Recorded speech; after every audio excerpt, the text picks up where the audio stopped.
Quem poderia imaginar que esta mesma estrada começa assim? Milhares de quilômetros antes da floresta.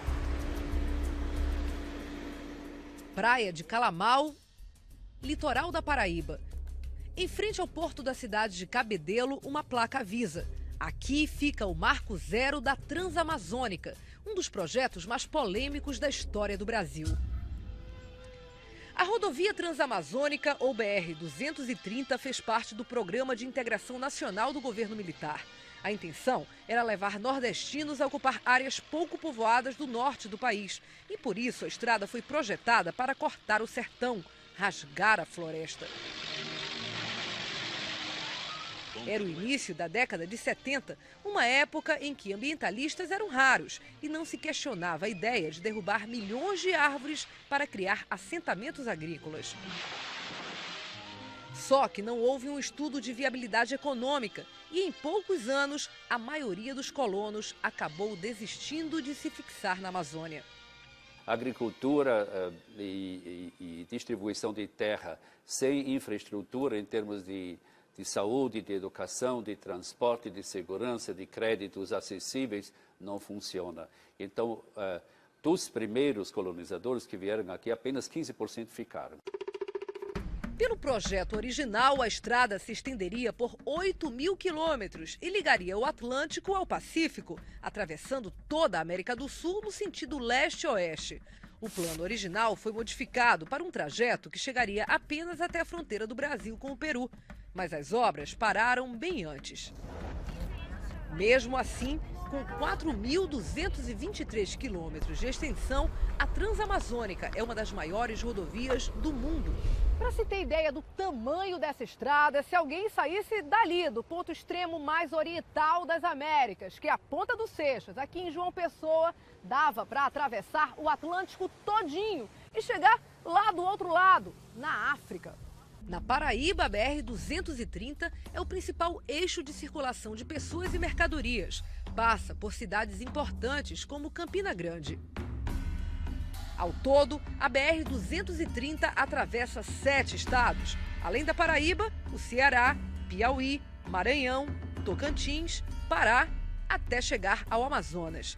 Corta 63 municípios do país e passa por 3 ecossistemas: Caatinga, Cerrado e Amazônia.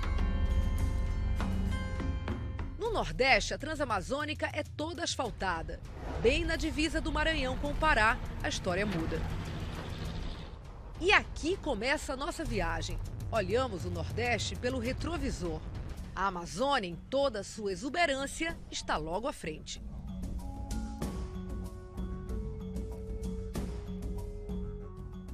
Aqui a Transamazônica corre lado a lado com o rio Tocantins. Estamos em Marabá, onde fica a maior ponte rodoferroviária do mundo. São 2.340 metros, por onde diariamente passam pessoas e a maior riqueza desse lugar, o minério de ferro. São 400 vagões de uma só vez que transportam a produção da Serra de Carajás, a maior reserva de minério de ferro do mundo, com 18 milhões de toneladas de minério. O crescimento dessa região da Amazônia sempre esteve fortemente ligado à exploração irracional dos recursos naturais. A ideia de inserir a Amazônia no contexto nacional acabou nos transformando apenas num enorme almoxarifado de onde tudo se tira e nada se repõe. Programas de governo nos anos 60 e 70 incentivaram uma sangria sem limites da natureza. Hoje, com as novas regras do jogo, alguns setores tornaram-se insustentáveis. É o caso das siderúrgicas, que produziam ferro gusa, uma das etapas para a produção do aço. A produção de ferro gusa ficou inviável e, uma a uma, as indústrias foram parando. Das 10 empresas do Polo Industrial de Marabá, 9 fecharam as portas nos últimos anos. O lugar virou um imenso cemitério de máquinas e equipamentos. O IBAMA diz que as fábricas não se adaptaram à legislação ambiental. Continuavam a queimar carvão ilegal para produzir ferro gusa. E na última operação, em 2011, foram aplicadas multas que chegaram a 200 milhões de reais. As fábricas não aguentaram e acabaram fechando. 6 mil pessoas perderam o emprego. Nessa região, a rodovia nos conduz por uma Amazônia diferente do que estamos acostumados a ver. Com exceção das áreas protegidas por lei, não existe mais floresta nativa aqui. A gente pode viajar por várias horas sem encontrar uma única castanheira. Com o advento das estradas, no final da década de 60 e começo de 70, começou-se a extração madeireira. Então, nós, de grande produtor de castanha, né, Marabá foi o maior produtor mundial de castanha, os maiores castanhais do mundo eram aqui na nossa região. Esses castanhais foram dizimados pelas serrarias. Então, aí nós entramos num outro ciclo econômico, também de extrativismo, né? Com a extração de madeira e, paralelamente, as florestas foram sendo substituídas por capim, né, por pastagens, e deu origem a um outro ciclo econômico que é o de gado. Não, nós estamos tirando de uma fazenda para outra, né? Deu um problema aqui porque o gado atravessou, né? Aí nós estamos tentando tirar o gado daqui. Sempre a gente está tirando o gado do meio para o carro passar, né? O caminhão ajuda a tocar a boiada, ninguém se importa. Acostumou. A viagem deles segue. A nossa também. Neste trecho, a estrada tem asfalto, mesmo irregular, até que começa o primeiro longo trecho de barro. É muito ruim para respirar aqui. Rapaz, fica um pouco difícil nessa poeira, né, rapaz? Encontramos máquinas na pista. O governo federal diz que vai asfaltar todo o trecho entre Marabá e Altamira até 2016. Um alívio para quem vive nesta área. Basta uma chuva rápida para a gente entender o porquê. Nós passamos por esse trecho cerca de 1 hora atrás e foi muito fácil passar por aqui. A chuva não durou mais do que 15 minutos e fez todo esse estrago.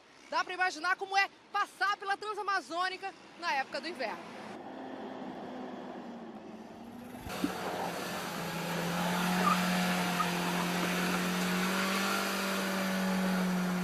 Aí não tem jeito de subir, não. Não tem jeito? Não, porque aí escorrega lá o ônibus lá. A patroa não vai subir também. E o dinheiro da estrada no papel já está pronto. O asfalto. Na realidade está assim. Com medo de atravessar esse trecho durante a chuva, Kétia desceu da garupa da moto. Preferiu a lama. É muito perigoso para andar até mesmo de carro. Sufoca demais. Tá muito liso. Quando anoitece, os motoristas enfrentam um atoleiro no escuro.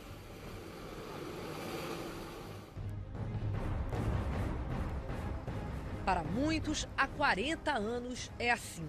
Gente que veio de vários cantos do país com a promessa de uma vida melhor. À medida que a estrada foi avançando, canteiros de obra ficaram para trás. E com eles, alguns trabalhadores que decidiram trazer as famílias e fincar raízes. Assim, surgiram algumas das cidades da Transamazônica, como o novo repartimento. O pai de Miguel veio de Picos, no Piauí, para trabalhar com castanha. Com a estrada, veio também a promessa de conseguir uma terra pela primeira vez na vida. E a gente se sentiu grande quando se pegou aquela terra. Quando eu cheguei aqui na região aqui, eu tinha meus 9 anos. Como se diz o ditado, a gente comia muito naquela época. A carne que a gente comia na Transamazônica era o tatu, era o jabuti, era o veado mateiro, era a anta. Porque a estrada, a floresta sendo desmatada para a abertura da estrada e facilitava essa carne. Isso. Hoje eu até me emociono quando eu olho para a nossa natureza viva e olho para a nossa natureza morta, que chama-se Transamazônica. Em longos trechos como esse, não há sinal de asfalto, meio-fio, sinalização. A estrada é perigosa. Em trechos sem asfalto como esse, o movimento de caminhões faz surgir uma cortina de poeira. E mesmo com o céu claro como hoje, a visibilidade para o motorista é igual a um dia com neblina.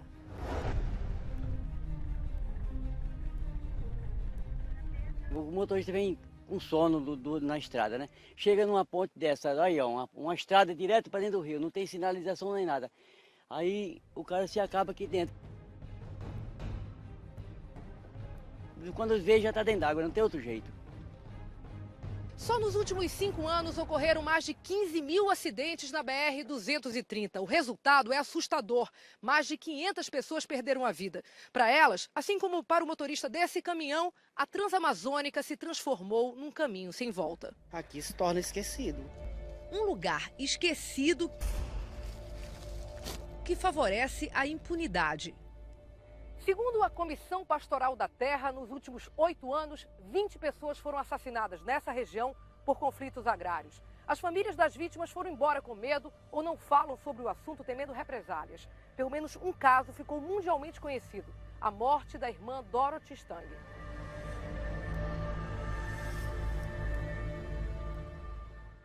A religiosa ajudou a fundar a primeira escola de formação de professores da Transamazônica. Era da Pastoral da Terra, ligada a movimentos sociais, e defendia o uso sustentável da floresta. Em 2005, a irmã Dorothy foi morta com 6 tiros. Os mandantes ainda estão soltos. Padre Amaro trabalhava com a irmã Dorothy. Ele também é um homem ameaçado.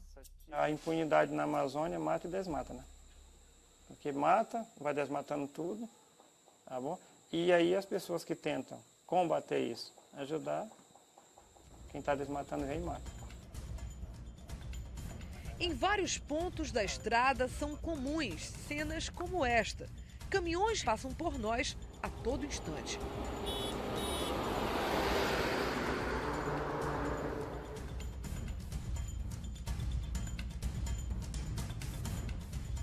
Na região há vários projetos e planos de manejo, inclusive comunitários. Mas aqui também é uma das áreas do Brasil de maior retirada de madeira ilegal. Pode vir dar onde essa madeira?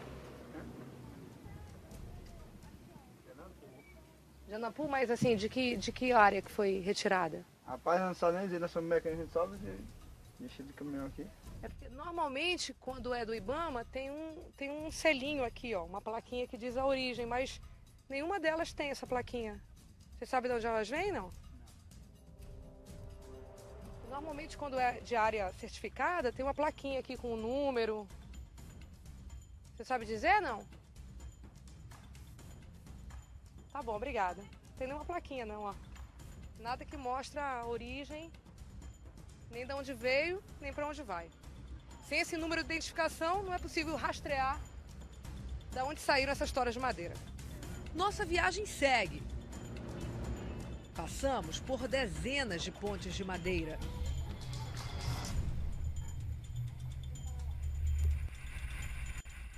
Desde a divisa do Maranhão com o Pará, percorremos quase 600 quilômetros até chegar à balsa do rio Xingu.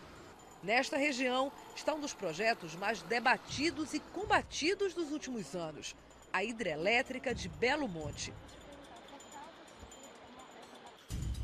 Este trecho da Transamazônica foi desviado pelas obras de construção da hidrelétrica que estão adiantadas.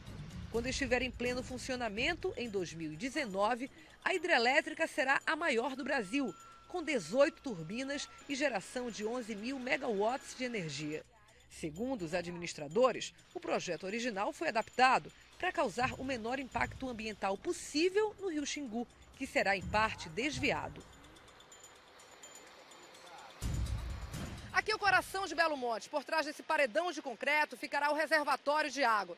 Nessas escavações ficarão os tubos por onde a água vai passar até as turbinas que estarão aqui embaixo. E nesse lugar onde está agora, a água, depois de gerar energia, volta ao rio Xingu, que está desse lado. Segundo os responsáveis pelo projeto, esse sistema é que causa o menor impacto possível. Existe também o compromisso de medidas sociais compensatórias, como saneamento básico em bairros pobres de Altamira. Mas, para críticos do projeto, é tarde demais. Por causa das obras, a cidade inchou 30% em apenas 2 anos. Já faltam casas, escolas, hospitais. Na opinião do bispo do Xingu, Erwin Klauter, Belo Monte é mais um projeto desastroso para a região. A ideia teria sido, antes de instalar o canteiro de obra, cumprir as condicionantes em termos de saúde, de saneamento básico, de educação, de segurança, de transporte, de habitação e tudo mais.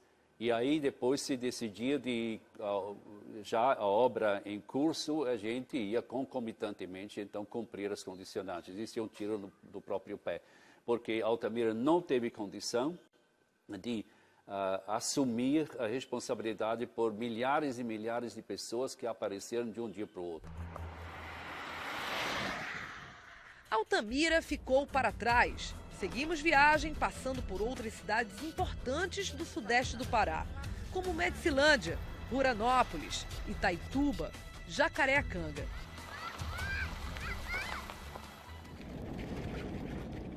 Até que entramos no estado do Amazonas. Esta é Apuí, uma cidade diferente das outras na origem. Ela não surgiu à beira de um rio, mas às margens da estrada. Olhos claros, chimarrão. Aqui tem muito do Rio Grande em plena selva amazônica.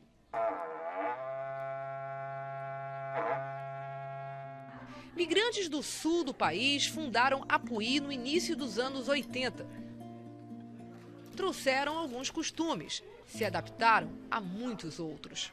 Olha, quando eu cheguei aqui, um pessoal que trabalhava conosco no sítio, ele disse assim: seu Carlos, bora tomar um preto passado pelo saco? Eu fiquei, rapaz, vamos devagar com isso.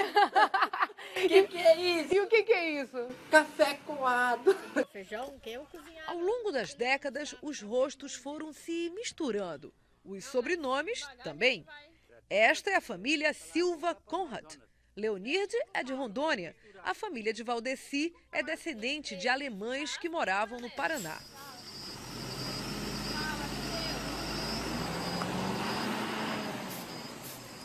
Há 2 anos, Valdeci deixou a agricultura para ser caminhoneiro na Transamazônica.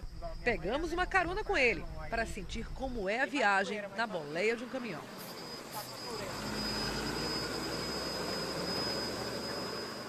A maior parte dela é assim, né, de barro? De barro. Daqui o Maitá é 400 quilômetros de barro. Caiu um deslizamento de terra, nós ficava de 8 dias, 10 dias para conseguir passar. De repente, surge uma concentração de madeireiras e serrarias. Estamos chegando na localidade conhecida como 180. Estou no postinho do 180. Só tinha esse posto, não tinha outro. Aí foi crescendo e foi chegando as madeireiras. Chegou 1, 2, 3 e foi hoje está em 60 madeireiras serrando ou mais. Há 10 anos, essa região tinha todos os ingredientes de estímulo à grilagem e ao desmatamento. Muita terra, uma estrutura fundiária indefinida e pouca presença do poder público. Mas, pelo menos em relação à madeira, a situação melhorou. Em outubro, uma operação do IBAMA apreendeu mais de 2.000 metros cúbicos de madeira nessa região. Os fiscais suspeitam que algumas serrarias estejam usando crédito de madeira com autorização de manejo para esquentar toras extraídas ilegalmente das florestas do Amazonas.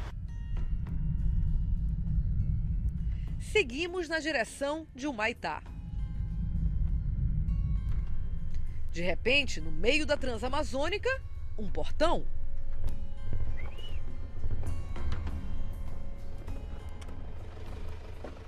Oi, tudo bem? O que é aqui? Aqui é cobrança. Cobrança? De quê?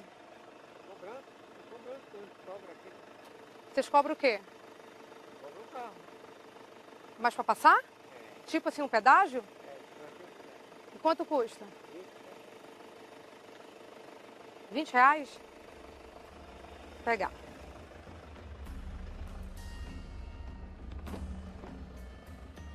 Estão cobrando 20 reais de pedágio. Eu vou então pegar aqui o dinheiro, pagar, senão não passa. São indígenas da etnia Taiarim, que teve a terra demarcada pelo governo federal. A gente está fazendo uma matéria sobre a estrada para televisão. A gente pode filmar o seu artesanato? Vai, é governo, FUNAI. Como é que é? Não aceita não. Hã? FUNAI não aceita não. Que filme? É. Então tá, então a gente vai passar. Ao longo dos 32 quilômetros de Transamazônica, na terra indígena, existem 8 aldeias. A maior é esta, próxima ao rio Marmelo. Mas filmar só pela janela e com o carro em movimento. Ninguém pode descer sem autorização.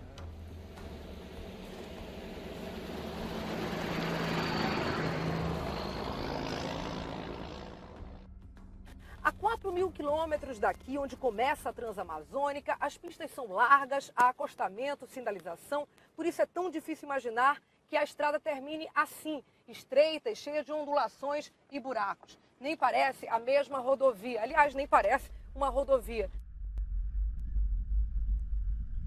Nos últimos 600 quilômetros de Transamazônica, passamos por 51 pontes de madeira e 3 travessias de balsa. A que mais chama a atenção é essa aqui, do rio Mucuim. Ela é movida a tração humana. Zé Vitor é o puxador da balsa.